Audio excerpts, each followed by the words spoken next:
அவங்க வீட்டுக்கு போனாலே வந்து நாங்க அதிகமா சினிமாவ பத்தி பேசுறது கிடையாது. எஸ்பெஷலி குழந்தைங்கள்ட்ட. ஏன்னா, அவங்க குழந்தைங்கள ரொம்ப அழகாவும், சிம்பிளாவும் தான் வளர்க்குறாங்க. மீடியாவோட லைட் அதிகம் அவங்க மேல விழாதபடி ரொம்ப அழகா, கவனமா, அக்கறையா வளர்க்குறாங்க. நல்ல படிப்பு சொல்லிக் குடுத்துருக்காங்க. பையன் வந்து இப்போ நல்ல பெரிய ஃபுட்பால் பிளேயர்.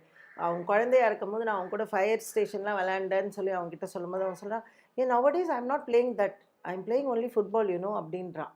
ஸோ அந்த அளவுக்கு குழந்தை ரொம்ப தெளிவு.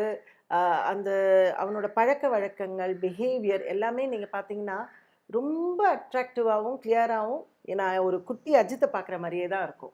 ரஜினி சாரும் ஜோதிகா மேடம் சேர்ந்து மாபெரும் பிவாஸ் சாரோட காம்பினேஷன் சந்திரமுகின்னு ஒரு படம். ம்.